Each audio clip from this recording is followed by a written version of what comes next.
আমার মনে হচ্ছে আমি তোমাকে কোথাও দেখেছি। তখন সিয়ং টয়লেটের জন্য ক্ষমা চায় আর তাকে বলে যে আমরা কোনোদিনই দেখা করিনি। তো এরপরে সিয়ং সেখান থেকে চলে যাচ্ছিল, কিন্তু তখন পিছনে গোংও সেখানে আসে আর তাকে বলে যে আমার কথা এখনো শেষ হয়নি। আর সে বলে যে তুমি কি জানো না আমি কে? আমি তোমাকে মনে করে দিচ্ছি, যখন তুমি জিমের ভিতরে ছিলে তুমি আমার সাথে কি করেছিলে তোমার মনে নেই? তখন সিয়ং এর সবকিছু মনে পড়ে আর তখন সে গোংকে বলে যে ওর জন্য তো তোমার আমার কাছে ক্ষমা চাওয়া উচিত। তখন গোং বলে যে আমি কেন তোমার কাছে ক্ষমা চাবো? তো তখন সিয়ং বলে যে তুমি যেহেতু ক্ষমা চাবে না তাহলে কথা বলার কোনো দরকার নেই। তখন সিয়ং সেখান থেকে চলে যাচ্ছিল আর তখন গোং সিয়ংকে আবারও থামায় আর গোং তাকে বলে যে আমি তোমাকে ওয়ার্নিং করছি যে তুমি আমার সাথে আর কোনোদিন দেখা করবে না।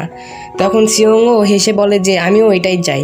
তখন গোং সিয়ংকে বলে যে এইভাবে হাসা বন্ধ করো, কারণ গোং হাসিকে পছন্দ করতো না। আর গোং হাসিকে কেন পছন্দ করে না এই কারণটা আমরা পরে জানতে পারবো। তো এরপরে গোং তার বোন হাওয়ারাং এর কাছে চলে আসে আর ওকে সেই ডকুমেন্টটি দেয় যেটি সে নিয়ে এসেছিল। আর এখানে হাওয়ারাং বলে দেয় যে এটাতে কাজ হবে না, আমার তোমার ফ্যামিলির রেজিস্টার্ড ডকুমেন্ট চাই। তখন গোং বলে আমরা তো ফ্যামিলি তাই না?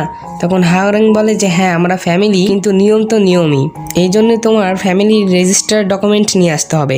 এরপরে গোং বাইরে বের হয় আর সেখানে স্যাং দাঁড়িয়েছিল। স্যাং গোংকে বলছিল যে উদ্ঘাটন সামনে হতে যাচ্ছে আর আপনাকে ওর জন্য যেতে হবে। কিন্তু এই সিনের আগে আমরা দেখি যে সুমি স্যাং এর সাথে দেখা করেছিল। সুমির এরকম মনে হচ্ছিল যে এই স্যাংই হলো ম্যানেজারের ছেলে, কারণ সুমি কোনোদিন গোংকে দেখেনি, যার কারণে সে ভাবে যে স্যাং হলো গোয়ন, যার কারণে সে স্যাংকে ডিনারের জন্য ডাকে আর স্যাংও রাজি হয়ে যায়। তো এরপরে আমরা উদ্ঘাটন সমারোহ দেখতে পাই যেখানে সুমি গোংকে ডাকছিল আর পরে গোং স্টেজে সবার সামনে আসে আর তখন তো সিয়ং তাকে দেখে অনেক চমকে যায় আর এর সাথে সুমিও চমকে যায়, কারণ সে তো জানছে যে স্যাং আসবে। আর তখন গোং এখানে স্পিচ দেওয়ার জন্য সবার সামনে আসে, কিন্তু সেখানে সে সবার হাসি মুখের চেহারা দেখে আর তখনই সে একটি দৃশ্য ইমাজিন করে যেখানে সে ছোট বাচ্চা হয় এবং সে দেখে যে তার ফ্যামিলির লোকেরা তাকে এইভাবেই স্মাইল করে তাকিয়েছিল আর সে দেখে যে তার ফ্যামিলির লোকেরা তার দিকে এইভাবে স্মাইল করে তাকিয়েছিল, কিন্তু গুয়ন হাসছিল না।